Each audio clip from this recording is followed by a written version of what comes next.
Ser podcast.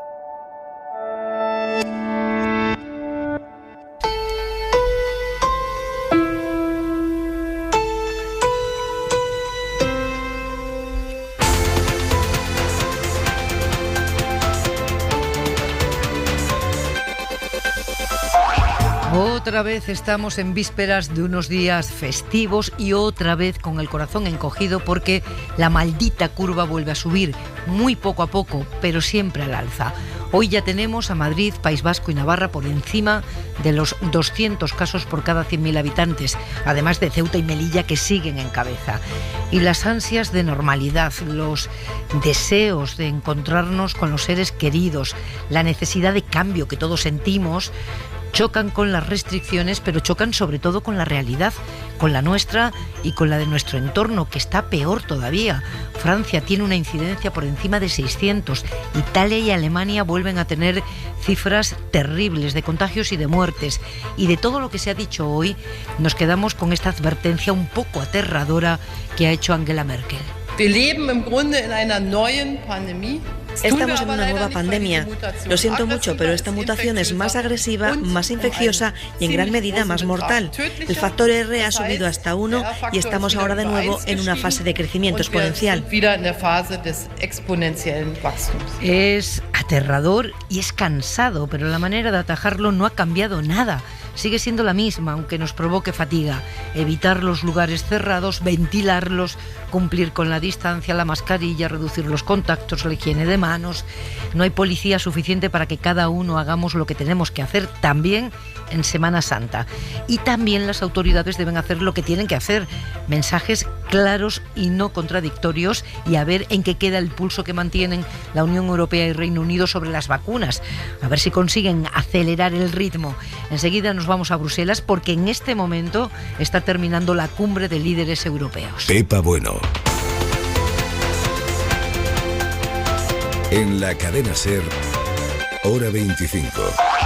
Y en la mesa del análisis, Miguel Sebastián, profesor de Análisis Económico de la Universidad Complutense de Madrid. Muy buenas noches. Buenas noches, Pepa. Xavier Vidal Folk, periodista del País. Buenas noches. Muy buenas noches. Y Pablo Simón, politólogo y profesor de la Universidad Carlos III. Buenas noches. Buenas noches, Pepa. Pablo, tú que eres de La Rioja, que estás cerca, ¿qué me dices de la singularidad genética de Aimar Bretos? Pues si es que solo hay que verle el semblante que tiene, si es que transpira vasquidad por cada poro. Por si no lo saben, el mayor estudio realizado hasta la fecha confirma, y esto es literal, la singularidad genética de los vascos. Los mayores nos acordamos de la que le cayó a Arzayuz cuando dijo aquello del RH negativo en sangre de los vascos.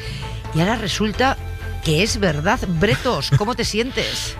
Genéticamente muy atractivo, pero ya de antes de que lo confirmara la investigación, he de decir. Sí. Tú eras un adelantado. Eso es. Ya. O sea, que era por eso que a ti el día en 2 minutos te dura 3. Eso es, efectivamente. Dale, que tenemos noticia en Cataluña. Junts per Catalunya hará fracasar mañana la investidura de Pere Aragonès como presidente catalán en primera votación. Esquerra necesita al partido de Puigdemont, pero los antiguos convergentes van a hacerse de rogar todo lo posible, van a apretar en la negociación, así que Aragonès caerá derrotado mañana. Veremos qué sucede la semana que viene en segunda vuelta o por cuántas semanas más aguanta Junts este pulso que le está echando a Esquerra. Esta tarde se ha vivido un momento muy tenso en el Congreso entre el portavoz de Esquerra, Gabriel Rufián, y el coronel de la Guardia Civil, Diego Pérez de los Cobos, que dirigió el operativo policial contra el referéndum de 2017, el referéndum ilegal en Cataluña. No es el objeto de esta comparecencia, pero yo no puedo pasar por alto que se acuse a dignísimos profesionales y extraordinarios profesionales a que se les acuse de apalear a nadie, porque eso no fue así. Mil heridos. Perdón, no me interrumpa. 1000 heridos. Perdón, no me interrumpa. 1000 heridos. Perdón, no me interrumpa. Vergüenza debería darles. 1000 heridos. Vergüenza debería darles. Vergüenza debería darles. Si hablamos de vergüenza... Sí, dígame. Hablamos de vergüenza. Sí, no. ¿Qué es la vergüenza? ¿Cuál es? No, ¿cuál es? Vergüenza algunas cosas que estamos viendo durante esta tarde. Pérez de los Cobos comparecía en la comisión sobre la trama Kitchen. En la Audiencia Nacional hoy hemos escuchado a Rodrigo Rato y a Federico Trillo manteniendo la línea argumental que están siguiendo todos los exdirigentes del PP que pasan como testigos en el juicio de la Caja B. Niegan haber conocido cualquier ilegalidad en la financiación, y después de la altanería de Aznar ayer, hoy hemos escuchado a un también muy altivo Federico Trillo. No le gustaban las preguntas que le hacían los abogados. Dice que son cuentos. Jesús, qué cantidad de qué largo se hace el cuento, ¿eh? No, Álvaro de la Puerta está muerto. Perdone, no es un cuento, es una pregunta. No, perdone, no es una pregunta, es un pregunta. cuento porque es falso, porque con el señor Laporta tuve siempre una excelente relación. O sea que ahí el cuento les ha salido por rana. Hoy, después de 26 años consecutivos gobernando la ciudad de Murcia, el PP ha perdido la alcaldía. Finalmente sí ha salido adelante la moción de censura, la municipal, presentada por PSOE y Ciudadanos, porque la regional decayó, recuerden, por el transfugismo de 3 parlamentarios de Ciudadanos a los que el PP metió en el gobierno a cambio de sus votos. Esta tarde se ha celebrado en el Congreso una reunión del Pacto Antitransfugismo y aunque todos los partidos, salvo el PP, han determinado que lo de Murcia es un caso claro de transfugismo, el PP, que tiene capacidad de bloqueo, ha impedido que se considere oficialmente como tal, como transfugismo. Y la Junta Electoral ha reprochado hoy a Isabel Díaz Ayuso y a Pablo Iglesias que se hayan dedicado a hacer electoralismo desde sus cargos oficiales. Bueno, pues ahora voy a cambiar el lema de campaña y pasará a llamarse Comunismo Libertad. La Junta Electoral dice que esta rueda de prensa de Ayuso en su papel de presidenta y este vídeo de Pablo Iglesias... Hay que impedir que estos delincuentes, que estos criminales... grabado en su despacho oficial de vicepresidente, vulneran los dos la ley electoral, según ha dictaminado esta tarde la Junta Electoral. Tirón de orejas a los dos, pero no hay sanción para ninguno de ellos. Y en la contra de hora 25...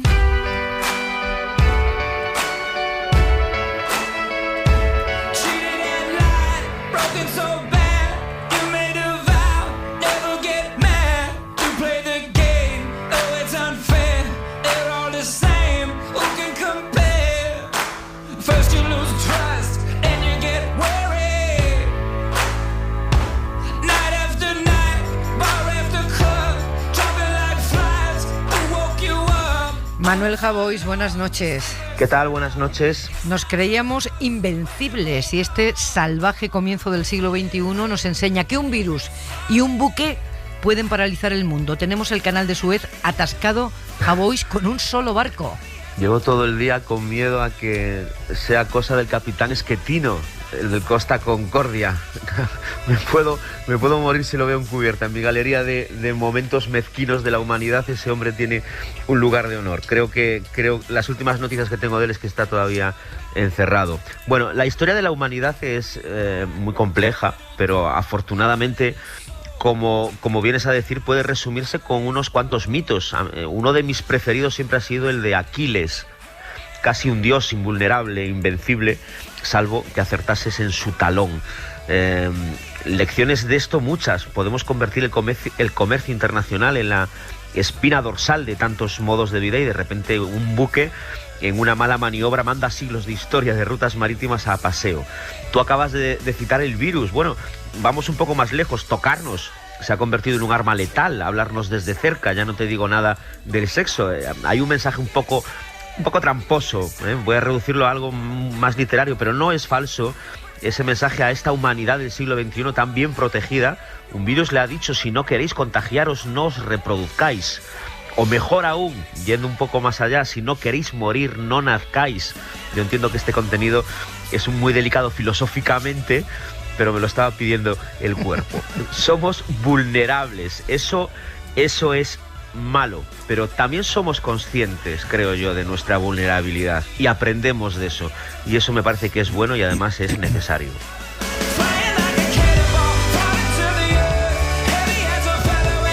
Un beso, hasta mañana, Javois. Hasta mañana, un beso.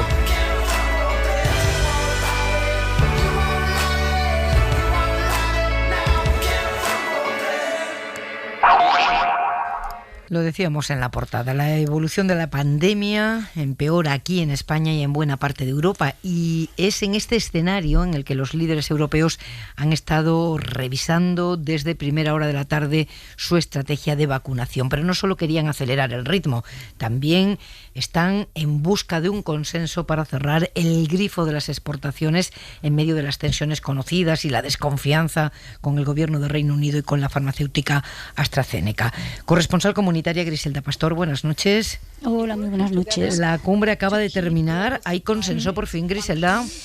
Hay consenso, siempre por los pelos en el último momento, pero hay consenso. Hay que saber que la Comisión hoy no necesitaba un acuerdo político para poder activar las nuevas fórmulas de ese mecanismo de control, porque durante 6 semanas lo puede aplicar con carácter de urgencia y de forma unilateral. Y así va a hacerlo. En estos momentos está hablando von der Leyen. En la rueda de prensa muy dura ha explicado que esto va de salud, va de sanidad y que Europa no está dispuesta a pagar ningún precio en ese tema, que lo que pide es lo que le corresponde y por tanto va a controlar las exportaciones. Queda muy claro, el Reino Unido no va a recibir ninguna dosis de Pfizer-BioNTech porque no van a autorizarse las exportaciones a ningún país que no trate a la Unión con reciprocidad. El objetivo, la Comisión lo explica claramente, es conseguir que el Reino Unido se siente en una mesa negociadora y que lo haga para buscar una estrategia común, colectiva, para resolver los problemas de AstraZeneca. ¿Por qué? Porque el segundo trimestre está ya aquí. Es que empieza en abril y terminará en junio. Y para entonces la Comisión ha calculado que tienen que haber distribuido 300 millones de dosis para poder a final del verano llegar a ese objetivo del 70% de adultos vacunados. Es un tema muy serio, es una urgencia. La Unión se juega mucho, como todos, y aquí están, esta vez, otra vez cerrando filas, y decimos al límite porque sabéis que Austria ha estado poniéndole palos a todas las ruedas que ha podido, porque Austria optó por AstraZeneca, básicamente no tiene alternativa y en estos momentos no hay dosis. Pide una solidaridad que hoy no le han dado porque quieren penalizar a su primer ministro porque ha sido, nos dicen, profundamente mal educado al plantear el tema. Ay, Europa, siempre al borde del abismo y siempre con consenso al final o con acuerdo. Griselda, muchas gracias. Buenas noches. Buenas noches. Sabéis solo que han cerrado con Biden y os explicaré una anécdota. Es verdad. Ha sido el final de la noche y es un mensaje claro para los británicos. No, aquí hay unidad, hasta el punto que nos afirman quienes lo han oído que Biden le ha dicho al presidente del Consejo Europeo: no hace falta que me digas presidente cada vez que me introduces. Con Joe, pues ya vale.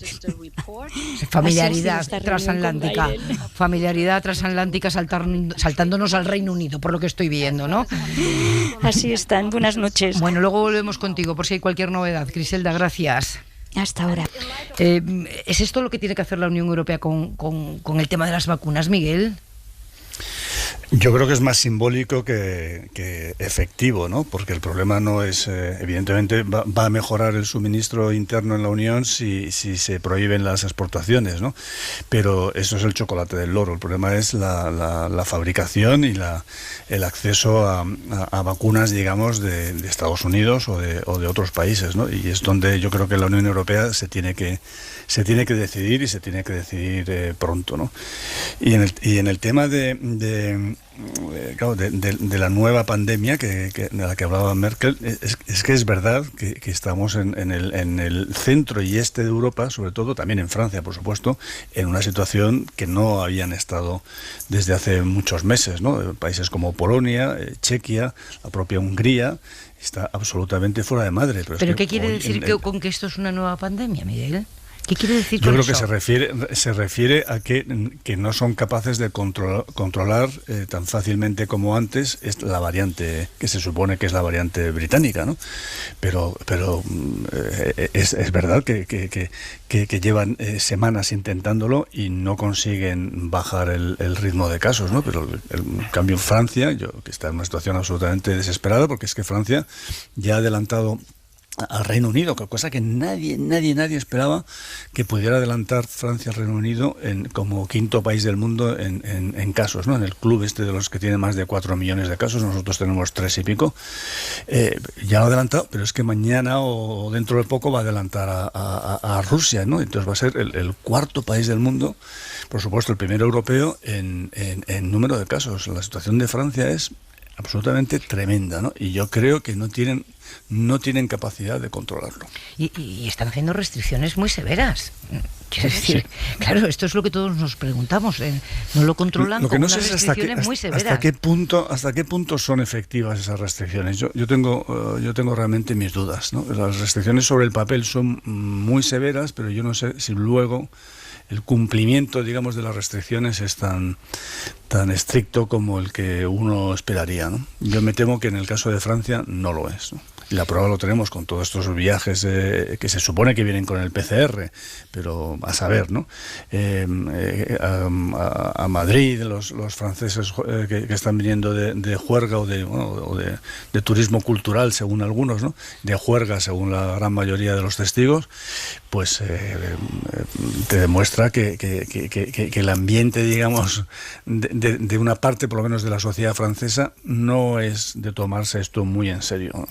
La Embajada de Francia en Madrid ha pedido esta tarde a sus nacionales que no vengan a España por turismo. A nuestros compatriotas, claro que les recomendamos no venir a hacer turismo, pero tampoco se lo podemos prohibir. Cuando vienen, siempre deben cumplir las normas adoptadas por cada comunidad autónoma y por el gobierno español, con el que trabajamos para luchar contra la pandemia. Claro, en esta fase de la pandemia no se están cerrando fronteras, los gobiernos no tienen las armas de las que se dotaron legales en la primera ola, con el miedo en el cuerpo de entonces. Y se da esta convivencia, ¿no, Miguel? Esta convivencia sí, que nos trae hasta aquí. Dice, yo les digo que no vengan por turismo, pero yo no se lo puedo prohibir. Sí que se lo pueden prohibir. Evidentemente, Francia puede cerrar porque las competencias sobre las fronteras son competencias nacionales de cada Estado miembro de la Unión, no son competencias europeas. Por lo tanto, Francia, por supuesto, que puede cerrar sus fronteras y puede impedir todos los viajes si lo desea, ¿no? Otra cosa es que no quiera hacerlo por muchos motivos, ¿no? Pero sí que pueden hacerlo, ¿no? Y luego sí que es verdad que estamos en un momento muy especial, porque por un lado estamos ya viendo los países que están saliendo, digamos, gracias a la vacuna, como yo que sé, hemos visto las imágenes de Gibraltar, Israel. Impresionante Gibraltar, impresionante. Claro, vamos a ver pronto el Reino Unido y Estados Unidos, aunque todavía les queda un recorrido. Entonces, claro, eso, junto con el hartazgo, junto con algo que me preocupa a mí mucho, la idea de que como ya tenemos a los mayores protegidos, que son los que tienen riesgo de morir, pues entonces venga, que los jóvenes que se contagien, que da igual, que es una especie, digamos, de la teoría de la inmunidad de rebaño 2.0, ¿no? La que defendían algunos, Bolsonaro y Trump y algunos otros al principio, pero ahora ya aplicada a esta fase de la pandemia. A mí me parece tremendamente peligroso. Mañana nosotros vamos a superar el número de muertos de la primera ola, la tercera ola. O sea, la tercera ola mañana va a ganar a la primera ola. Esta tercera ola que nos dijeron que iba a ser mucho más suave, porque la gente ya estaba inmunizada, o una parte de la gente estaba inmunizada, que ya empezaba a haber vacunas. Pues la tercera ola mañana va a batir el récord de muertos con respecto a la primera, por supuesto con respecto a la segunda también. Entonces, esto de que esto se ha terminado y que ya la gente ya no se muere, que esto ya simplemente, pues, es que estamos volviendo un poco al principio, ¿no? Una gripe, una tal, que esto se pasa, tal, es muy, muy, muy peligroso, ¿no? Y realmente estamos en una situación crítica porque, como bien has explicado tú antes, Pepa, el ritmo de vacunación en Europa, por multitud de motivos, está yendo muy, muy, muy lento y nos queda mucho, mucho camino. Los más optimistas dicen que esto estará en julio, pero casi finales, ¿no? Y a mí me parece, ojalá se cumpla, optimista, pero es que de aquí a julio es que quedan muchos meses. Nosotros llevamos 5.000 muertos solamente en el mes de marzo y quedan muchos meses y muchísimo daño, tanto económico como sanitario, ¿no? Y me parece tremendo el ambiente que se ha creado de que esto ya estamos en el final de la pandemia. Sí, mucha vida en peligro todavía. Xavi, ¿qué te sugiere esta tensión con el Reino Unido 2 segundos después del Brexit? Bueno, hay un problema de falta de reciprocidad. Es decir, yo creo que la Unión Europea ha actuado intentando cumplir sus compromisos, quizá con un punto de ingenuidad. Y la realidad es que de Europa han salido, de las fábricas europeas, de distintas compañías, han salido 77 millones de dosis a otros países, de los cuales casi la mitad han ido a la iniciativa COVAX, esta iniciativa solidaria para los países que no se lo pueden pagar. Y en total han ido también otros 21 millones al Reino Unido. Han ido al Reino Unido más que a España.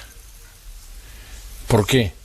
Porque los europeos hemos creído que todo el mundo iba a actuar cumpliendo unas ciertas reglas del juego de reciprocidad, es decir, que si uno se comprometía a una cosa respecto a los demás, lo cumplía, y lo que cumplías hacia los demás, los otros lo cumplían hacia ti.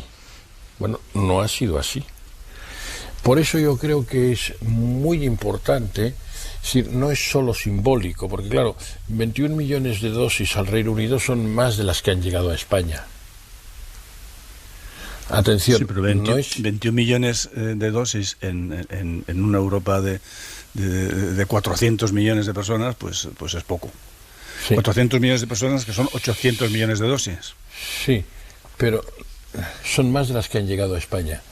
Y en cambio, de las fábricas del Reino Unido no han llegado ni una sola al continente. Es decir, aquí hay un problema de política industrial.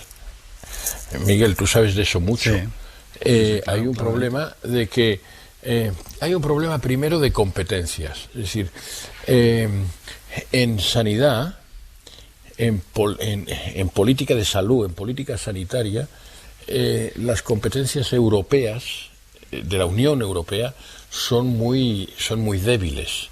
Son 2 artículos, el 168 y 169 del tratado, de 358 artículos. ¿Qué quiere decir esto? Que son competencias ni exclusivas ni compartidas, sino de acompañamiento a las de los Estados miembros. Y es así, de complementar la acción de los Estados miembros.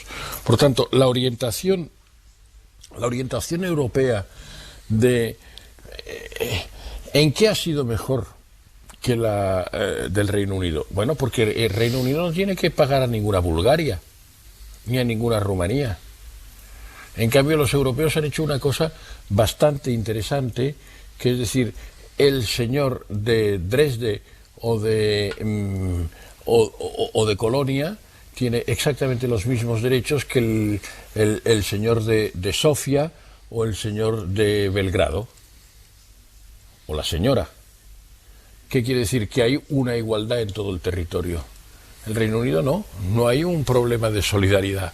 Ellos, claro, ellos son extraordinarios. Y desde luego con Israel no podemos compararlo, porque Israel es un pequeño territorio, es como si hubiéramos, permitido que Alicante hiciera de laboratorio de una multinacional determinada, y que a cambio de hacerles determinadas pruebas, pues los vacunaban a todos. Es decir, la comparación con Israel es una comparación completamente idiota. Entonces, hay que compararlo con los otros sitios. Entonces, Europa ha pagado un precio de solidaridad.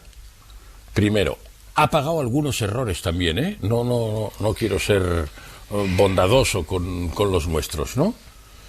Pero, y ha pagado una cosa fundamental, está pagando una cosa fundamental, que hoy ha empezado a corregirse en parte. Es decir, la falta de competencias en política industrial y en política industrial en el sector farmacéutico. Yeah. Entonces, esto de la aprobación es decir, vamos a ver, tenemos política agrícola, sabemos que tendremos suministros de tomates y de trigo toda la vida, porque hay una política agrícola, pero sabemos que no tendremos suministros suficientes de vacunas, salvo que pongamos en pie una política industrial de nuevo tipo, en el que la prohibición de exportaciones, pero la capacidad de registro, la capacidad de inspecciones, la normativa, la financiación de todo esto, etcétera, esté perfectamente pues llevamos un año de pandemia, haber caído en la cuenta de que necesitamos una política industrial en materia farmacéutica, cuando AstraZeneca, con perdón, parece que está chuleando dosis que tenían que venir. En fin, es ir siempre reaccionando a los acontecimientos y no por delante. Es que llevamos un año de pandemia. Es verdad que en términos históricos no es nada, en términos históricos no es nada, pero hombre, en términos históricos no es nada, pero pero para Reino Unido sí que ha sido, para Reino Unido sí que ha sido. Vamos a ver cómo van vamos a ver cómo van las segundas dosis en el Reino Unido, vamos a ver un poco la propaganda y la realidad. Vamos a verlo todo, porque, claro, empezamos con Israel, seguimos con el Reino Unido. Atención, que el Reino Unido el Reino Unido, el señor Johnson era un Bolsonaro, de los de la... Y sufrió esa conversión inmediata cuando lo pasó él. A diferencia de Suecia, por cierto, que no ha modificado su estrategia, pero si nosotros ponemos un poco en contexto las cifras, porque a veces es verdad que cuando hablamos de cifras parece que perdemos la perspectiva, ahora mismo en España está falleciendo más o menos las mismas personas que si se estrellara un avión de pasajeros diariamente.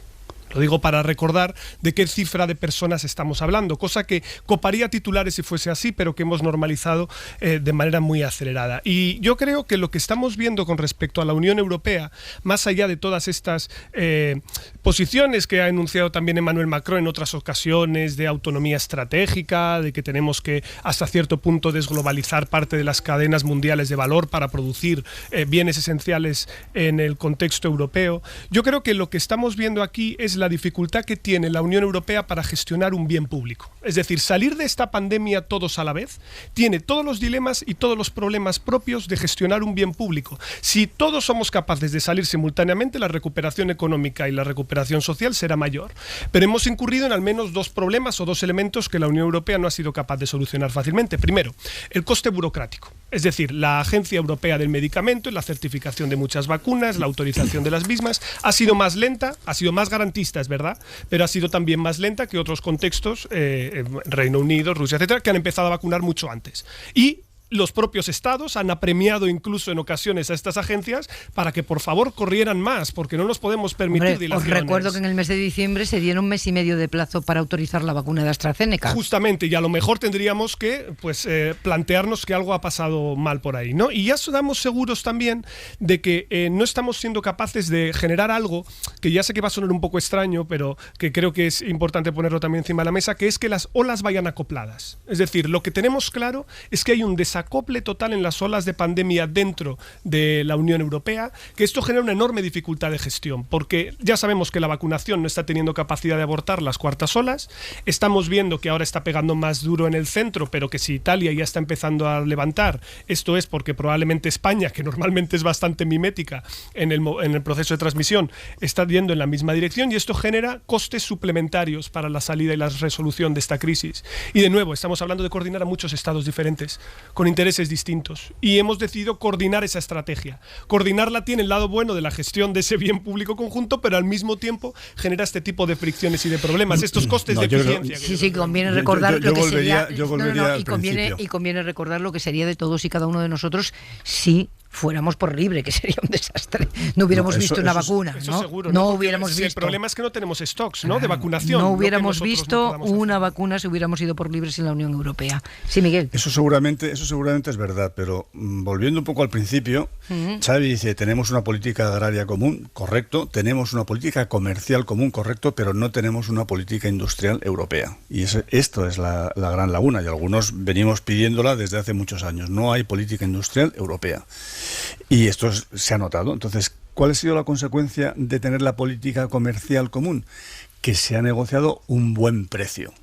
Pero esto no iba de negociar un buen precio. El precio ha sido magnífico y se ha comportado la Unión Europea como un monopsonio y le ha sacado un precio fantástico. Pero esto no iba de negociar un buen precio, iba de tener oferta suficiente de vacunas. Y ahí es donde se nota que no hay una política industrial común, porque a mí no me vale decir, no, es que las olas están descompasadas. Bueno, también lo están en Estados Unidos, pero Estados Unidos tiene una política común, una política industrial común, que es un Estado y nosotros que es federal. No. Claro, porque yo soy un Estado y la Unión Europea no. Bueno, claro. Es un pequeño, creo que no es una cosa irrelevante, ¿no, Miguel? No, por supuesto que no, pero es que ese es el problema, es que seguimos siendo un conglomerado, digamos, de Estados sin política, donde tenemos política política agraria común, política comercial común y política monetaria, buena parte de nosotros común, y poco más. Y no tenemos ni política exterior común, ni tenemos política industrial común, ni muchas políticas que tendrían que ser comunes, ¿no?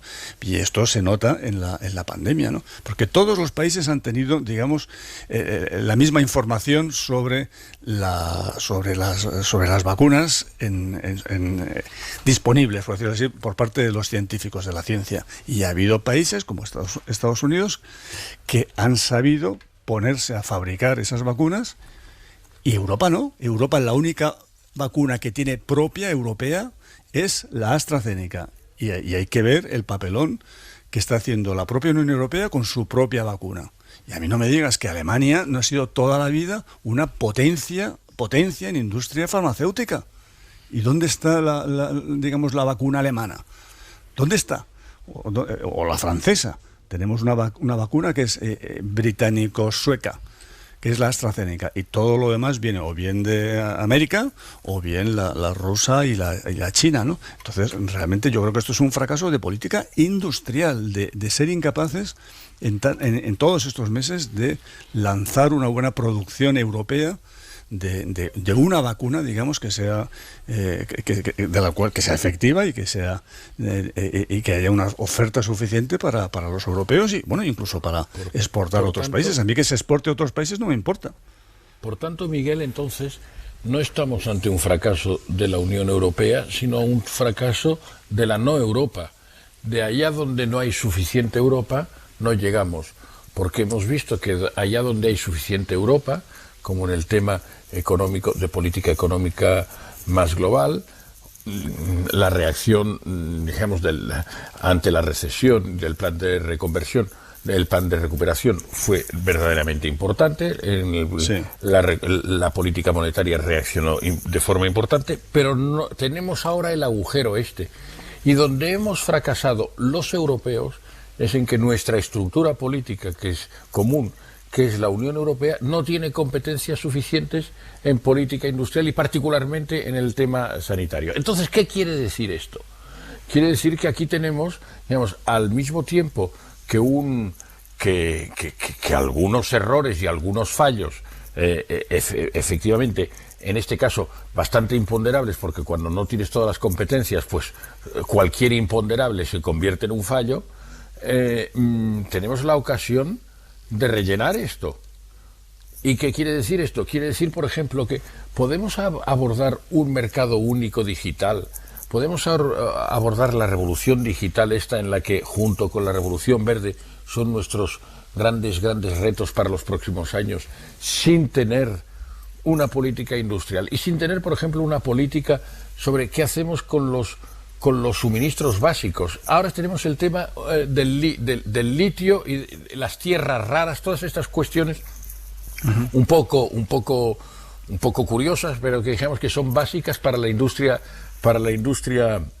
informática y tecnológica, ¿no? Entonces, si no hay ahí una apuesta fuerte, digamos, de garantizar suministro, de garantizar una política, de garantizar unas inversiones, de garantizar unas normativas, de garantizar una política pública con mayúscula, digamos, tampoco vamos a triunfar en este aspecto. Otros ya lo tienen garantizado, nosotros no. Es decir, que nos falta... vamos a ver, es un poco triste tener que ver en una situación tan lamentable como es la de la pandemia, tener que ver una oportunidad, pero la oportunidad es decir, bueno, hemos de resolver el tema sanitario y lo hemos de resolver dando un salto, pero también en otras cosas, también en otros ámbitos. Por ejemplo, en el tema de las baterías eléctricas.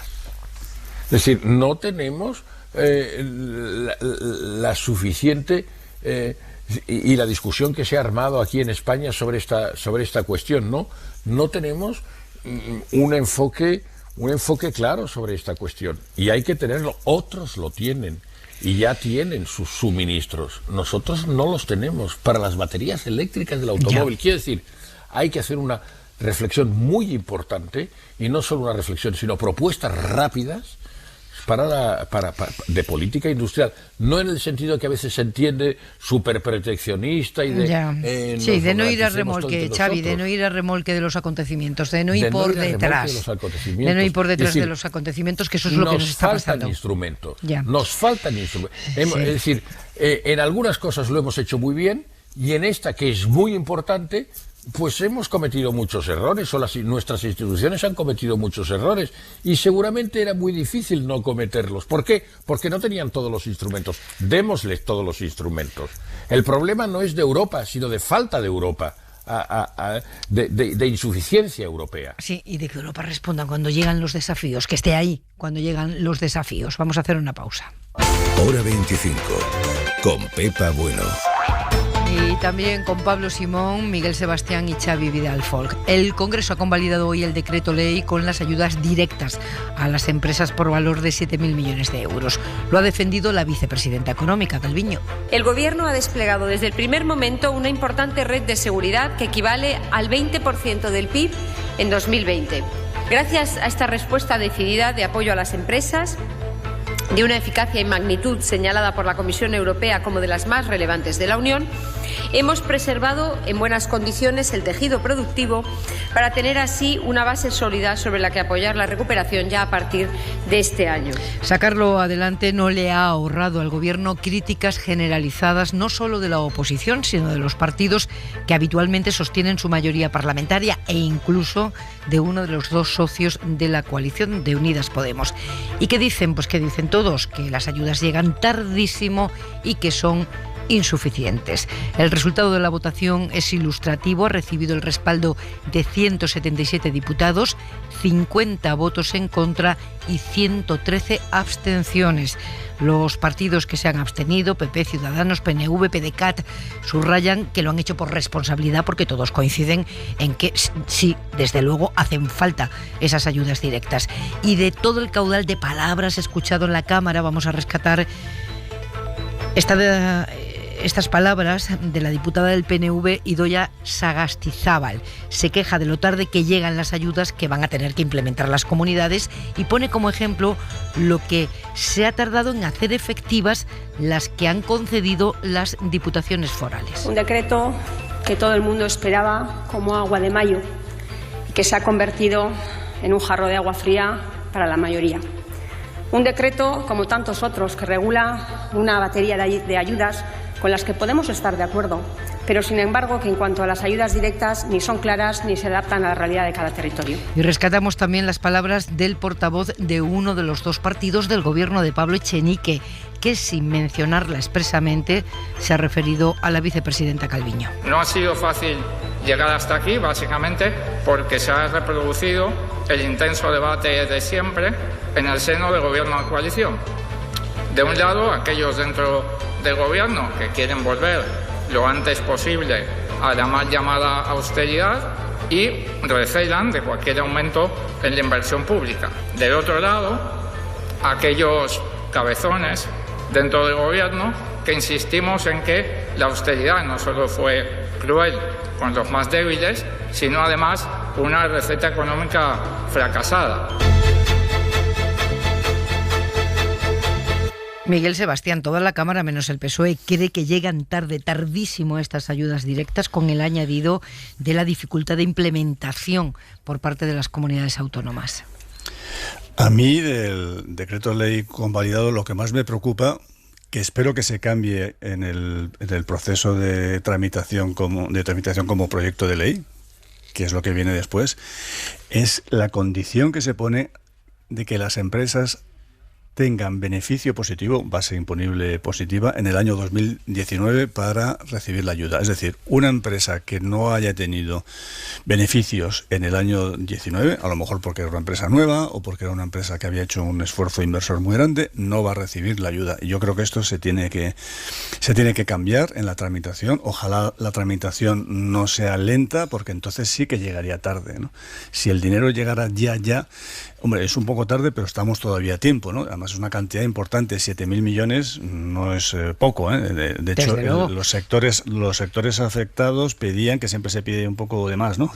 Se pedían 8.000 millones y han conseguido 7.000, pero claro, han conseguido 7.000, pero esta condición de que necesariamente hayan tenido que tener beneficios en el 19 y haber pagado impuestos sociales en el 19, creo que es muy limitativa, porque puede dejar fuera a la mitad de las empresas, digamos, elegibles para recibir la ayuda. Yo espero que esto sí que se modifique en la tramitación, pero claro, la tramitación tiene que ser rápida, porque si ahora se meten en un proceso de tramitación como proyecto de ley lento, pues entonces sí que llegarán finalmente las ayudas muy tarde para muchas empresas, ¿no? Hombre, yo creo que un elemento del que podemos congratularnos es que las políticas contracíclicas que se están llevando ahora a término tienen respaldo, hablábamos antes de Europa, ¿no? Es decir, tener al Banco Central Europeo dándonos la cobertura detrás, los fondos que van a lanzar Next Generation, la capacidad de endeudamiento que tenemos ahora, justamente permite conjurar eso de lo que hablaba antes el señor Echenique, ¿no? Esta idea de tener que volver a los recortes, a la austeridad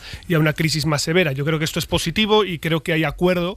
Por primera vez en economistas de izquierdas y de derechas hay el consenso de que lo que hay que hacer ahora es gastar mucho y no preocuparse demasiado cómo, ¿no? Porque a la hora de la verdad los confinamientos y la pandemia se parecen un poco, siguiendo esta analogía, a una especie de ataque al corazón, ¿no? Ha dejado de bombear a sangre a nuestro cuerpo, tenemos que continuar asegurando que llega sangre para que no se deteriore ningún órgano, y después, ya cuando vuelva a latir otra vez, intentaremos más o menos hacer inventario de la situación. Lo que me genera algo de dudas, y por eso también quería lanzaros la pregunta a vosotros, es a propósito de la velocidad con la que nosotros desplegamos la red de seguridad. Es decir, siempre se dice que uno de los problemas principales que tenemos aquí es que nuestras ayudas llegan tarde, tienen un coste burocrático aparejado muy grande, y que esto en ocasiones termina haciendo que para cuando lleguen ya haya empresas que ya han tenido que cerrar, situaciones de insolvencia, etcétera. Yo no he podido leer el Real Decreto, honestamente, pero me gustaría saber, si vosotros que lo habéis estudiado más, lo habéis visto, si efectivamente esto se hace de alguna manera rápida, y me refiero a través de tesorería de la Seguridad Social o algo,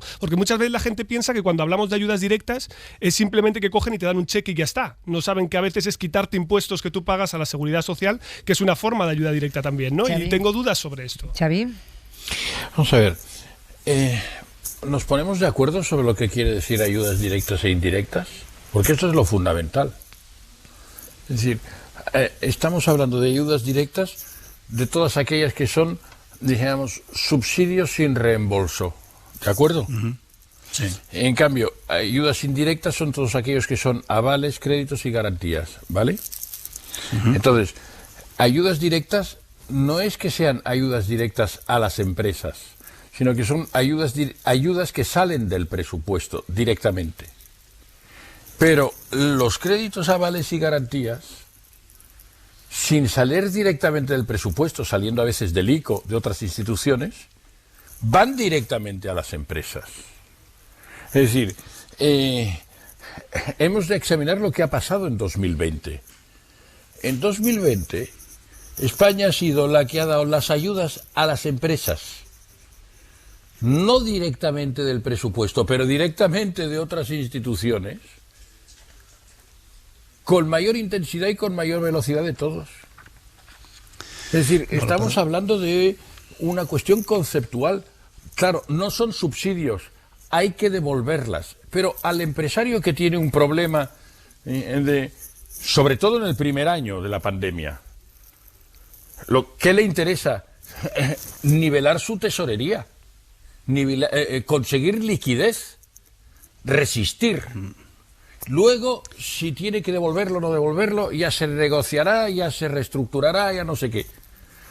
Y España ha sido, lo siento, digamos, lo siento porque esto son datos que no se dicen mucho, son los datos que están en el anexo de una carta muy importante de la vicepresidenta de la Comisión Europea, Margrethe Vestager, al Parlamento Europeo, en que dijo que España desplegó en 2020 el 7,3% de su PIB en ayudas a la liquidez de las empresas. Uh-huh. Es verdad que son ayudas crediticias, son ayudas con reembolso, aunque el reembolso se puede discutir cuándo, cómo y si se puede alargar, lo que sea, ¿no? Mientras que Alemania solo hizo el 3%, y de ayudas directas muy pocas, ¿Por qué? Porque dependían del presupuesto y el presupuesto no estaba aprobado. Y la media europea fue del 3, o sea, no es verdad que España sea colista. España es vanguardia en esto. Lo siento, aunque sea a favor del gobierno. Pero es que es así. Y además, no solo en intensidad, sino en velocidad. De lo que tenía previsto, España hizo en 2020, estoy hablando de datos, no de impresiones, no de no sé qué, todos sabemos el drama de un negocio concreto, de un bar, de un hotel, de un restaurante, todos sabemos eso, y eso, digamos, nos preocupa, es normal. Pero estamos hablando de datos globales. Y España ha ejecutado el 60% de las ayudas previstas, mientras que Alemania el 6,5%. Perdón, es que esto es así. O sea, si alguien tiene mejores datos, que los diga. Estos son los datos de la vicepresidenta ejecutiva, de la señora que se encarga de las ayudas directas, de las ayudas de Estado, de las ayudas de los gobiernos a las empresas. Entonces, es verdad que en la parte de los subsidios sin reembolso es más tardía y, digamos, más, por así decirlo, prudente. Bueno, a mí me parece muy bien que sea prudente, porque ¿por qué vamos a tener que subvencionar a empresas que no son viables, a empresas zombies? Pues yo creo que eso no es hacer ya nos metemos en terrenos. Hay que apoyar a las empresas que sean viables.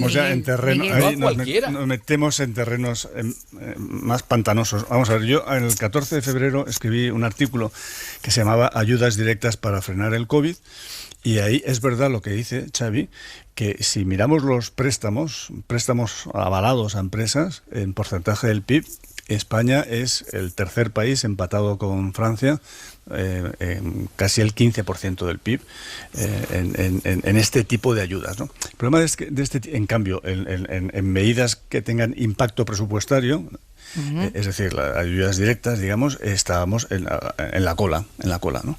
Entonces, claro, el problema de las primeras medidas, que son muy importantes, sobre todo eran muy importantes en la primera fase, es que son insuficientes, porque estaban diseñadas para una duración de la pandemia corta. Pero como nos hemos metido toda Europa en un modelo de convivir con el virus y una duración de la pandemia hasta que haya vacuna, interminable, digamos, hasta que haya vacuna, entonces se han quedado cortas, porque estas ayudas, Xavi, aumentan el endeudamiento de las empresas. Y llega un momento en que las empresas ya no pueden endeudarse más, y entonces necesitan subvenciones. Ahí es donde llamamos ayudas directas, ¿no? Subvenciones. U otras cosas. A lo mejor pueden reestructurar, diferir, ampliar los pagos de plazo, etcétera. Sí, pero me refiero a algo que no aumente su endeudamiento. Ahí es donde llamamos ayuda directa. Evidentemente, esto que no aumenta su endeudamiento es porque entra en el presupuesto, porque los préstamos no entran en el presupuesto. Es capítulo 8, no entran en el déficit público los préstamos del ICO a las empresas. Entrarán en caso de que haya, digamos, que ejecutar las garantías, etcétera, pero de entrada no entran en el presupuesto, ¿no? En cambio, esto sí, esto es medidas presupuestarias en el sentido de que es una subvención y que las empresas la reciben y no aumentan su endeudamiento. No tienen que devolverlo, no tienen que devolver nada. Exactamente. Por eso no aumenta su endeudamiento. A fondo perdido. Dinero a fondo perdido, que se entiende perfectamente. Pero claro, la naturaleza de estas ayudas es muy distinta. Entonces, en ese sentido ha llegado tarde, porque otros países lo han hecho antes, ¿no? Pero lo importante es que lleguen. Que a mí lo que me preocupa es que, tal y como está el decreto ley convalidado hoy, muchas se queden fuera por no haber tenido, por decirlo así, beneficios en el 19, ¿no? Y a mí lo que me preocupa es la ejecución de esto, ¿no? Y lo que preguntaba Pablo Simón, ¿no? La demora habitual en el tema burocrático, ¿no? Pero si eso existe o no, quiero decir, lo que yo os preguntaba es precisamente si existen mecanismos que permitan agilizar o acelerarlo, o ya están contemplados en el propio decreto, simplemente para asegurarnos de que al final de lo que se trata es de dar oxígeno a las empresas a corto, que creo que es el problema que se afronta ahora, ¿no? No, desde luego en el tema de los préstamos al principio sí que hubo problemas porque son préstamos avalados por el ICO y hubo algunas resistencias por parte de algunos bancos o que trataban de aprovechar, digamos, para canjear deuda antigua, deuda nueva, algo que está prohibido, etcétera. Eso se solucionó y yo creo que eso al final no ha ido con lentitud y esto yo creo que el Estado tiene mecanismos sobradamente ya puestos en práctica para otorgar de una forma rápida subvenciones a las empresas, ¿no? O sea, dar subvenciones a empresas no es nada nuevo, ¿no?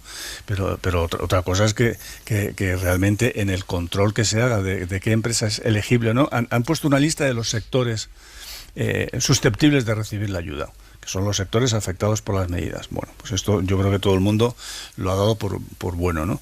Y ahora dentro de esa lista de sectores susceptibles de recibir la ayuda, lo importante es que se reciba el máximo número de empresas zombie. No me lo creo. Yo me creo los bancos zombies, pero yo no me creo una empresa zombie. Una empresa que ha tenido que cerrar. Una empresa que ha tenido que cerrar porque se le obliga por motivos sanitarios, tú no la puedes llamar zombie. O sea, me da igual que no haya tenido beneficios en el año 19, pero tú no la puedes llamar una empresa zombie, ¿no? Porque es una empresa que se supone que se recuperará cuando acabe la pandemia y se vuelva a reactivar la economía, ¿no? Y si no ocurre eso, yo prefiero pasarme, dar dinero a algún zombie, pero que llegue a un conjunto amplio de empresas, que por el tema de a ver si se va a llevar algún zombie dinero, voy a ser lento, cicatero. Creo que eso sería una política errónea, y sobre todo porque, como bien ha dicho Pablo, estamos todos de acuerdo, hombre, por primera vez en la historia breve pero intensa del euro, nos han dicho, señores, gasten, endéudense, fuera los límites de déficit, no ahorren. Entonces, creo que en estas circunstancias deberíamos, digamos, aprovechar esta coyuntura tan favorable en lo que se refiere a la política presupuestaria, como para no empezar a decir, a ver si va a ser esta zombie, no sé qué tal, pues pues si es zombie, si algún zombie se lleva algo de esto, pues mira, pues que se lo lleve. Bueno, nos quedan 7 minutos antes de que se incorporen los oyentes de la SER que están siguiendo Carrusel con Dani Garrido, y quiero aprovechar para hablar de antitransfugismo, siquiera brevemente, que tengo un politólogo en la mesa, porque el pacto antitransfugismo se firmó en el año 98, llevaba enterrado prácticamente 10 años y ha sido reactivarlo el otoño pasado para que los tránsfugas vuelvan a decidir gobiernos, y además con el aplauso y los brazos abiertos de uno de los partidos mayoritarios, en este caso el Partido Popular. La RAE dice que tránsfuga es aquella persona que pasa de una ideología o colectividad a otra. Bueno, pues esta tarde se ha reunido en el Congreso la Comisión de Seguimiento del Pacto Antitransfugismo para determinar si esa definición encaja en lo que ocurrió en la moción de censura contra el Gobierno Regional de Murcia. Y ha sido el veto del PP, el partido que se benefició de los 3 diputados de Ciudadanos que cambiaron su voto por un puesto en el gobierno, el que ha decidido que no, que esa definición no encaja con lo que ha ocurrido allí. ¿Con qué argumentos lo ha defendido el PP? Carolina Gómez, buenas noches. Buenas noches. Según varios diputados presentes en la reunión, no han dado argumentos de peso ni tampoco jurídicos. Han dicho que votaban en contra porque no estaba en el orden del día y no se les había avisado. Después, Luis Santamaría, del Partido Popular, ha explicado que para ellos los tránsfugas son los que en plena pandemia desestabilizan las instituciones. Negar rotundamente que lo que haya sucedido en la Asamblea de Murcia sea un caso de transfugismo. Aquí los auténticos tránsfugas son los que constituyen el triunvirato formado por Ciudadanos, PSOE y Podemos, que en plena pandemia se están dedicando a desestabilizar las instituciones. La declaración requería una mayoría de 3/5 para ser aprobada, así que el Partido Popular ha podido vetarla. El resto de formaciones políticas votaban a favor. Gómez de Celis, PSOE. Por suerte hemos tenido, yo creo que un amplísimo acuerdo por parte de todas las fuerzas políticas en determinar que el transfugismo es corrupción y que, por tanto, el Partido Popular en Murcia lo que ha conseguido es precisamente lo que decía antes, aliarse y coaligarse en Murcia con la ultraderecha y con la corrupción. No está todo dicho. Una comisión de expertos independientes y extraparlamentarios será la que decida si es o no es transfugismo después de la Semana Santa.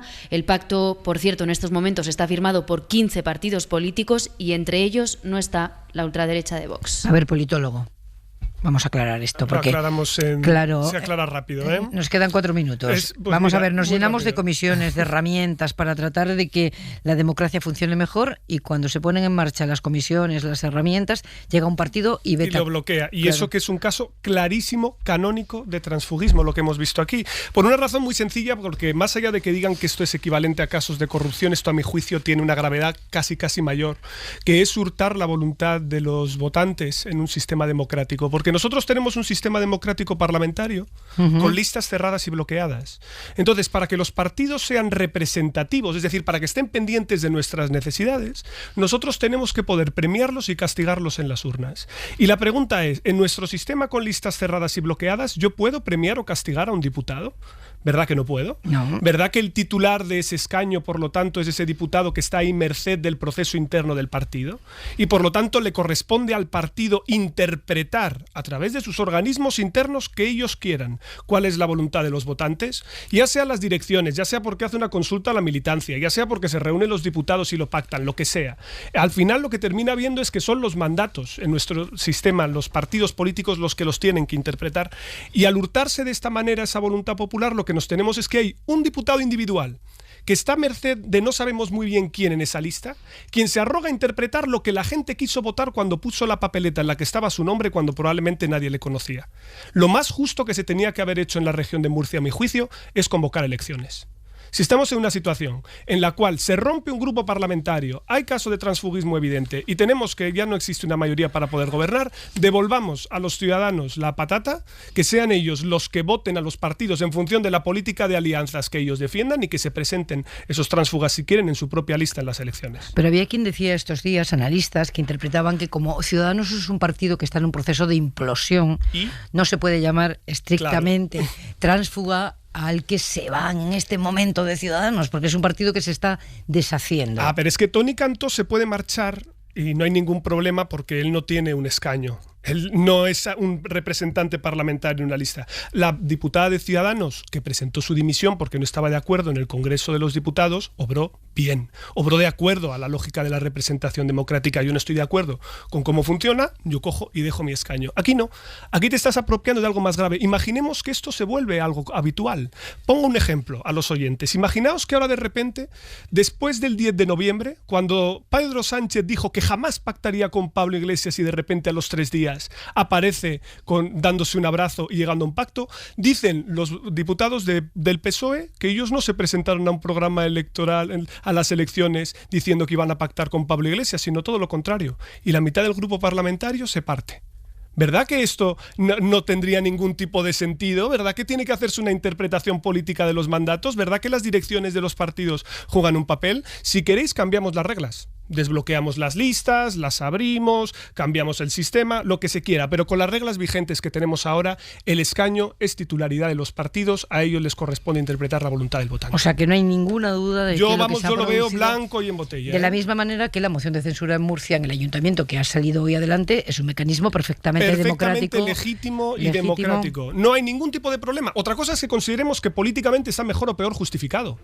Eso podría plantearse incluso en la región de Murcia. Tú podías decir, oye, que no tiene mucho sentido dar la presidencia a Ciudadanos porque tiene solo 6 diputados y no es justo, no lo han justificado. Yo eso puedo estar de acuerdo o no, pero eso es irrelevante. Cuando estamos hablando aquí de subvertir directamente la voluntad emitida en las papeletas, esto es más grave. Insisto, casi más grave que la corrupción, porque esto termina socavando el funcionamiento del sistema democrático.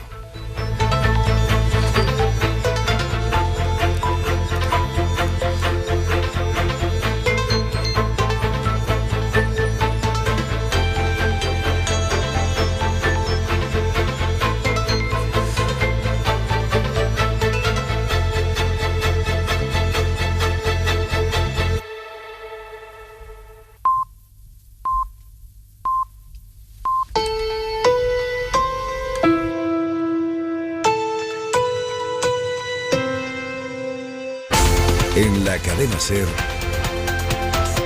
Hora 25. Pepa Bueno. Bienvenidos a los oyentes que se incorporan a esta hora 25, y que han estado siguiendo Carrusel con Dani Garrido.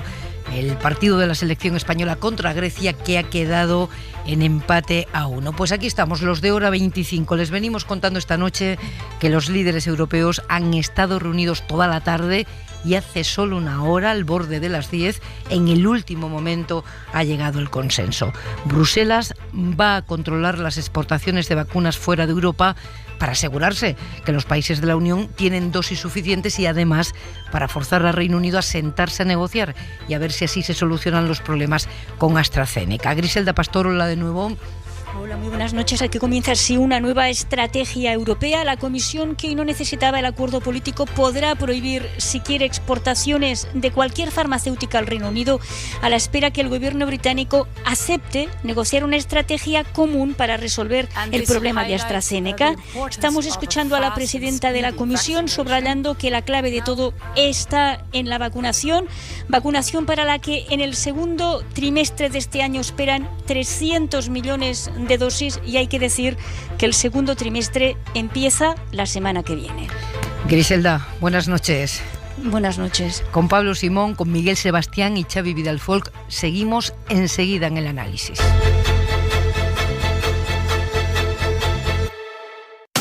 Hora 25. Pepa Bueno. Mañana hay gran sesión en el Parlamento de Cataluña, y el partido de Puigdemont va a tumbar la investidura del republicano Pere Aragonès como presidente de la Generalitat. No saldrá elegido en esta primera votación, tendrá que esperar quizá a la segunda, si es que llegan a un acuerdo Esquerra Republicana y Junts per Catalunya. Mañana Aragonès solo cuenta con sus votos, 33, y los 9 de la CUP, muy lejos de la mayoría absoluta que necesita. Conclusión, el tira y afloja para formar govern va a continuar varios días. Radio Barcelona, Xavi Abello, bona nit. Bona nit. Tras un mes de negociaciones, Junts per Catalunya no ve suficiente lo hablado con Esquerra y se abstendrá en el debate de investidura. Afirma el partido que no hay un acuerdo de legislatura que garantice un gobierno estable y que dé salida al 52% de votos independentistas, por lo que consideran que no hay que facilitarle aún la investidura a Pere Aragonès, algo que, por cierto, nunca a lo largo del proceso ha sucedido en sentido contrario. Será pues necesaria una segunda vuelta de este debate, que se realizará probablemente el próximo martes, en la que Aragonès tampoco tiene garantías de salir escogido. Necesitará en este tiempo convencer a Junts para que cambie el sentido de su voto hacia un sí, y por ello Esquerra tratará de intensificar contactos durante estos 4 días para cerrar un acuerdo sobre el que creen que no hay ya diferencias insalvables. Sin embargo, fuentes de Junts advierten que tampoco está tan claro que esto vaya a suceder de forma rápida, y recuerdan que aún hay 2 meses de margen para negociar. El caso es que Junts ha hecho oídos sordos a lo que pedía esta mañana el partido, que en anteriores ocasiones había puesto las cosas más difíciles, la CUP. No entenderíamos que Junts no se sumara a este acuerdo, que Junts no quisiera dar respuesta a los intereses de la mayoría. De hecho, a buena parte de Junts per Catalunya estas palabras de la diputada Eulàlia Reguant no han gustado precisamente tras su actitud en anteriores legislaturas. Esquerra no ha querido valorar por ahora la posición de su socio de govern, lo hará mañana el propio Aragonès en el debate de investidura, que empezará a las 10 de la mañana. Xavi Vidal-Folk, ayúdanos por favor a interpretar lo que está pasando exactamente. ¿Está pasando lo que vemos? ¿Están pasando más cosas? Está pasando lo que vemos. Lo que parece es. Y lo que parece es que. Es que Junts está. Es decir, el club de Waterloo y sus amigos, digamos, está poniendo más condiciones a Esquerra para radicalizar todavía más su programa de gobierno, y está no solo para radicalizarlo, sino para ponerlo bajo supervisión, porque la principal reivindicación de Junts respecto a Esquerra es atención, recuerdo a los oyentes que Esquerra es el relativamente moderado y Junts, que era, digamos, la radical, y Junts, que eran los herederos de Pujol, que eran los relativamente moderados, ahora son los radicales. Esto para situar a los oyentes que se hayan perdido en el laberinto. Estamos, ¿no?, con las chinchetas, moviendo de moderado a radical, de radical a moderado. Exacto, o sea, se invierten los papeles, ¿no? Entonces, ¿qué ocurre?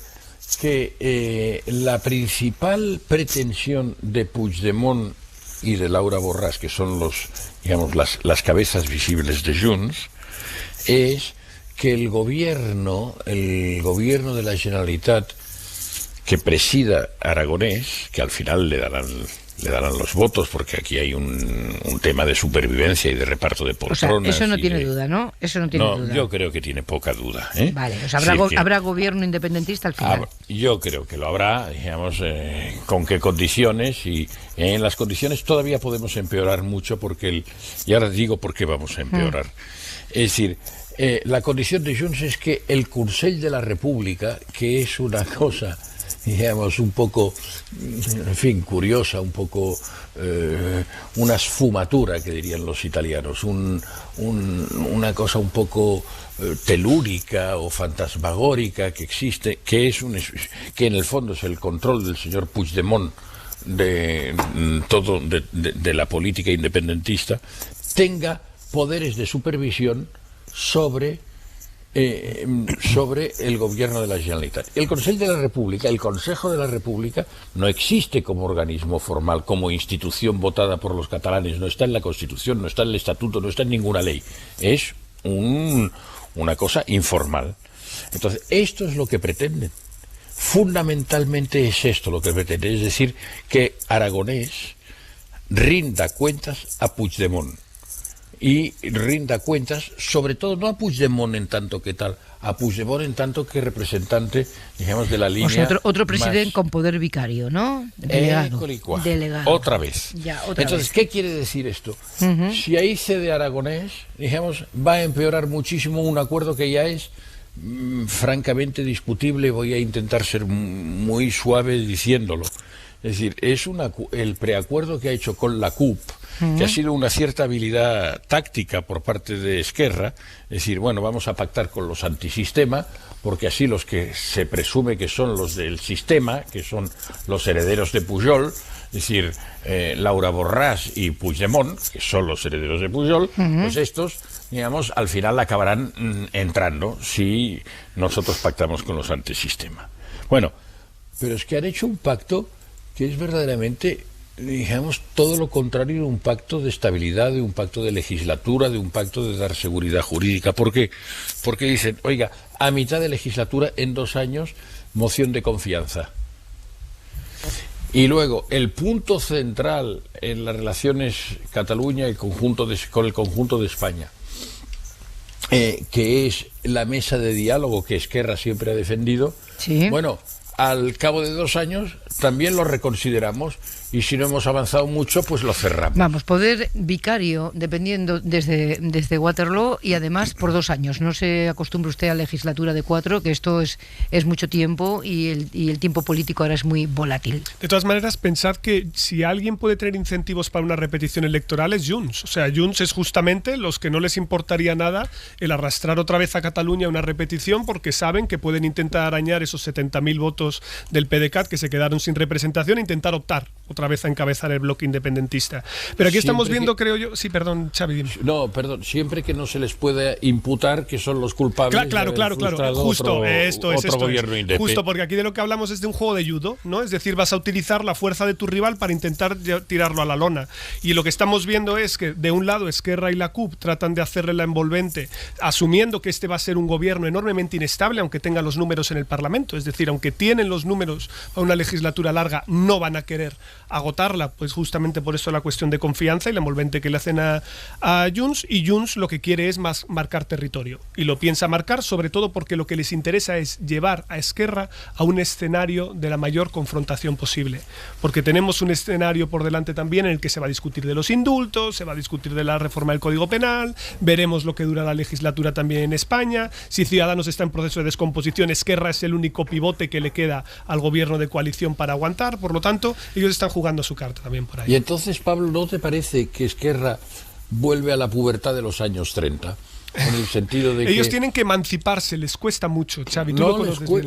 Les cuesta muchísimo. Ellos tenían una hoja de ruta de pragmatismo, de realismo, de pactismo, etcétera, y vuelven a tener el dilema de Companys y de Macià entre el radicalismo y el pragmatismo, y continuamente y continuamente hacen de guardeses de Convergencia, ¿no? Bueno, mañana veremos esa sesión de investidura de la que ya sabemos que en primera votación no va a salir elegido Pere Aragonés, aunque nos dice Xavi Vidal-Folk que parece que el gobierno independentista no está en riesgo, que eso puede producirse en la siguiente votación. Es táctica negociadora. Y es particularmente interesante, o me ha parecido hoy, confrontar las encuestas de Madrid con las que se publican en esta jornada en Andalucía sobre intención de voto. Una encuesta de GAP3 le da al PP de Juanma Moreno hasta 53 diputados, a 2 escaños de la mayoría absoluta en el Parlamento andaluz. El PSOE no recupera espacio, se mantiene como en las elecciones de hace 3 años, esto es 33 escaños. Vox sube, pero muy poco, no capitaliza el voto conservador, y mientras tanto se hunden Ciudadanos y los partidos a la izquierda del PSOE. Y digo que es interesante el contraste, o a mí me lo ha parecido, porque las encuestas que se publican estos días en Madrid le dan a Ayuso una subida espectacular de doblar los escaños que tiene. Y hablamos de 2 PP completamente diferentes. El de Ayuso, que es el ala ultra de los populares, el de Moreno, el ala más pragmática, más moderada. Si los dos arrasan en las encuestas, ¿de qué nos está hablando esto? ¿De un cambio de ciclo político que está pasando? Te doy la palabra, Miguel, que hace rato que no hablas, pero tengo aquí al politólogo con la respuesta en la boca. Sí. Miguel. Esta encuesta me ha parecido muy rara, ¿no? En primer lugar, no deja claro quién la ha pagado, esta encuesta, que generalmente te dice, bueno, está el medio de comunicación, no está claro quién ha pagado esta encuesta. Y segundo, parece casi como si la izquierda se hubiera esfumado, ¿no? del mapa de Andalucía, ¿no? A mí me parece una encuesta rara. Y ahora le dejo la palabra a Pablo, que seguro que la habrá estudiado con muchísimo más detalle que yo. Bueno, tampoco te crees que tanta, si te soy honesto, pero yo soy... Pero es rara, reconoce que es rara, ¿no? Sí, es verdad, estoy de acuerdo que hay algunas cosas de números que podríamos mirar, ahora entraré en eso, pero quiero sintetizar, pero GAP3 es una encuestadora muy seria. Sí, y que no hay elecciones convocadas, y que el escenario es distinto, no hay oposición, hay varios factores, pero yo destacaría tal vez 2 cosas, para mí las más relevantes, ¿no? Primero, que lo que tengo la impresión de que en todos los comicios que llevamos celebrados desde la pandemia, fijaos que hemos tenido gallegas, hemos tenido vascas, hemos tenido catalanas, vamos a tener madrileñas, no sabemos si va a venir alguna más, yo estoy tocando madera muy fuerte para que no, por si acaso alguien se anima con esta encuesta de Andalucía o algo, pero bueno, lo que digo es que en todos los casos estamos viendo una pauta común, que es orden. Es decir, está habiendo un reagrupamiento detrás de la bandera de los votantes, detrás de aquellos que han gestionado la pandemia, mejor o peor, en sus territorios respectivos. Quitando Cataluña, que ha sido un poco raro, porque el gobierno era oposición y gobierno al mismo tiempo, ¿no? Pero en el fondo estamos viendo ese repliegue, a diferencia de lo que ocurre con las encuestas a nivel nacional, ¿no? Todo el mundo está premiando a quien está al frente, incluso tomando medidas impopulares, como están haciendo ahora. Y yo sí que creo que el contexto de Andalucía es peculiarmente interesante, porque ahí Ciudadanos está en un proceso muy acelerado de descomposición, también por la buena relación que tienen Juan Marín y Moreno Bonilla. Se dice que ahí la fusión prácticamente se da por hecho, pero claro, ahí justamente es donde no existe oposición ahora mismo. Es decir, el PSOE todavía es muy pagano más allá de la enorme estructura que tiene, de continuar al frente con la misma persona que estaba en la legislatura anterior, que aspira a hacer un vara, que aspira a que pueda volver, pero sin tener en cuenta el contexto de que Guillermo Fernández Vara en Extremadura sí ganó las elecciones, sí quedó primero y luego pudo volver. En este caso no ha sido así. Bueno, quedó primero Susana Díaz, pero no pudo formar gobierno, ¿no? Entonces yo creo que la tesitura es un poco peculiar por lo que toca aquí, pero esto sí que nos indica que la gente en contextos de tribulación no le gusta hacer mudanza, ¿no? O sea, que parece que hay cierto reflujo a fórmulas conocidas, más ligadas a la gestión. ¿A quién está mandando? Básicamente, pero este es un efecto que se llama en ciencia política reagruparse detrás de la bandera, y es bastante común. De hecho, en la mayoría de los países de nuestro entorno, durante la primera ola, luego ya la cosa ha cambiado, ¿no? Pero durante la primera ola se dio un voto de confianza a los gobiernos, porque lo que querías era que alguien se hiciera cargo de la situación y te diera seguridad. Pero vemos que en la tercera y en la cuarta también. Sí, en algunos sitios sí, en otros no. Mira a la pobre Angela Merkel ahora cómo está sufriendo desgaste, ¿no? Tenemos que irnos ya, va terminando este hora 25 y quiero terminar hoy como empezamos, con esa noticia, la singularidad genética de los vascos existe efectivamente. Esa es la conclusión de un estudio que se ha publicado hoy en una revista especializada en biología. Y es relevante porque, aunque se ha investigado mucho sobre este tema en las últimas décadas y se ha hablado mucho políticamente, este estudio del que les hablo es el más amplio que se ha hecho hasta este momento. Se han tomado muestras de ADN de casi 2.000 individuos actuales y de épocas antiguas. Lo ha dirigido el estudio David Comas, que es el investigador del Instituto de Biología Evolutiva, que es el Instituto de la Universidad Pompeu Fabra y el CSIC. Señor Comas, muy buenas noches. Muy buenas noches. ¿Qué significa esto de que los vascos tienen una singularidad genética? Pues que los vascos como población sí que presentan unas características genéticas ligeramente distintas de las poblaciones circundantes que hemos estudiado. Y eso es un hecho del cual ya se ha hablado en las últimas décadas, pero gracias a nuestro estudio hemos podido refinar bastante más esas conclusiones. Pero el resto, las poblaciones circundantes, también tienen su singularidad genética, ¿no? Bueno, sí, lo que pasa es que el continente europeo a nivel genético es un continente muy homogéneo. Hay muy pocas diferencias entre las poblaciones europeas y hay algunas de ellas que destacan, como podrían ser los lapones, los sardos y también los vascos. ¿Y en qué consiste exactamente esa diferencia que tienen los vascos? Simplemente tienen pequeñas diferencias en algunas frecuencias de los marcadores genéticos que poseen. Y lo que hemos visto en nuestro estudio es que esas diferencias no son debidas a que tengan un origen distinto al resto de poblaciones europeas. Todo lo contrario, tienen unos ancestros similares al resto de poblaciones europeas. Y lo que hemos visto nosotros es que la diferenciación de los vascos se debe a que han tenido menos influencia genética a partir de la edad del hierro, donde las mayores migraciones que ha habido en Europa pues han influido poco en todo lo que sería la parte de Euskal Herria. Es interesante lo que dice, porque son distintos sí, pero no tanto como han llegado a decir algunos líderes políticos nacionalistas. Ibarretxe, por ejemplo, dijo que el pueblo vasco tiene 7.000 años de existencia y su investigación confirma que los vascos tienen, en fin, una historia común con el resto de los pueblos de la península ibérica hasta hace unos 2.500 años, nada. Sí, es decir, el sustrato es común y la diferenciación, como comentas, es de hace unos 2.500, 3.000 años con la edad del hierro, ¿no? Ya, exacto. 2.500 años, cualquier cosa. El estudio que han realizado sugiere también que el lenguaje pudo actuar como una barrera cultural. ¿Cómo han llegado a esa hipótesis?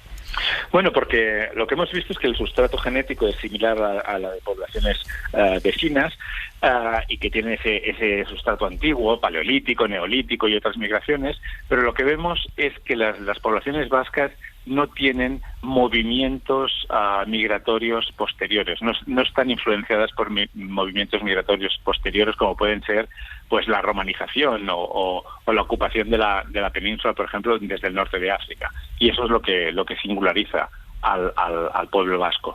Y lo que vemos es que eso seguramente es debido a alguna barrera a ese flujo genético y no existen barreras geográficas que aíslen a la población vasca y por lo tanto debieron ser barreras más sociales o culturales. Y en ese sentido el hecho que el euskera, al ser una lengua no indoeuropea, pues seguramente ha ayudado a esa barrera cultural. David Comas, ¿esta singularidad genética traída a la actualidad puede ayudar, por ejemplo, se me ocurre, a investigar enfermedades o a facilitar su cura? Pues la diferenciación de los vasos tampoco es tan grande como para ver diferencias en ese sentido. Es decir, sí que pueden haber algunas variantes genéticas que estén sobre-representadas o infrarrepresentadas en la población vasca, pero no existen variantes exclusivas vascas, digamos, en comparación con poblaciones de la Europa occidental. David Comas, enhorabuena por el estudio, por el hallazgo, por la conclusión y gracias por estar con nosotros. Muchísimas gracias a vosotros. Un abrazo. ¿Cómo te sientes, Aimar, nuestro vasco, en este programa? Estupendo. Joder, sí. Resaltando mis genes, vamos, maravilla. Sí. ¿Vas anotando cosas de tu singularidad? Sí, yo estoy un poco más orgulloso de la singularidad del gen bretos, es decir, más que del gen vasco, pero vaya. ¿Con qué nos vamos, gen bretos? Dos cosas que van a pasar mañana, además. Pablo Iglesias va a dejar mañana de ser diputado, hará efecto este viernes la entrega del acta que ha presentado hoy, ahora ya solo queda su renuncia a la vicepresidencia del gobierno gobierno, va a tener que hacerla el martes 30 tras el Consejo de Ministros para poder ser candidato a la Comunidad de Madrid, pero mañana ya deja de ser diputado y mañana también van a tomar posesión de sus cargos los nuevos miembros del Consejo de Administración de Radio Televisión Española, incluido su presidente, nuevo presidente de RTVE, José Manuel Pérez Tornero.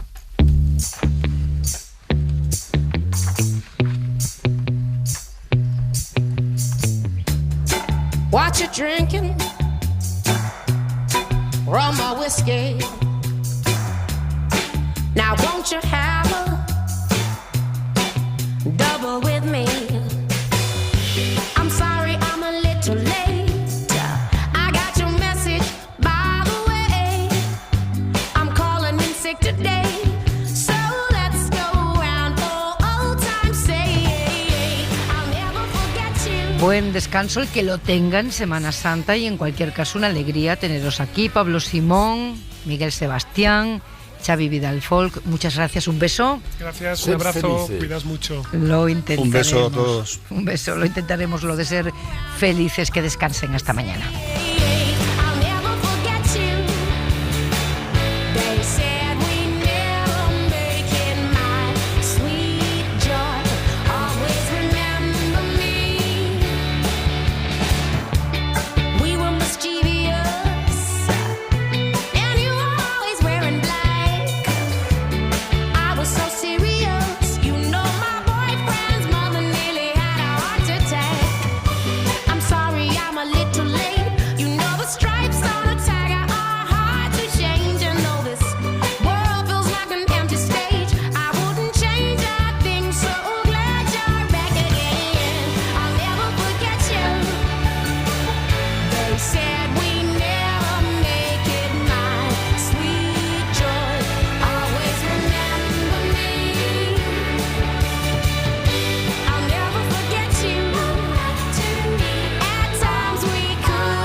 Suscríbete a Hora 25.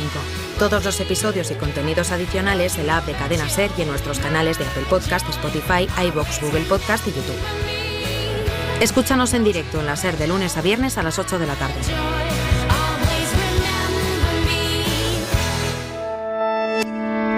Cadena Ser. La radio.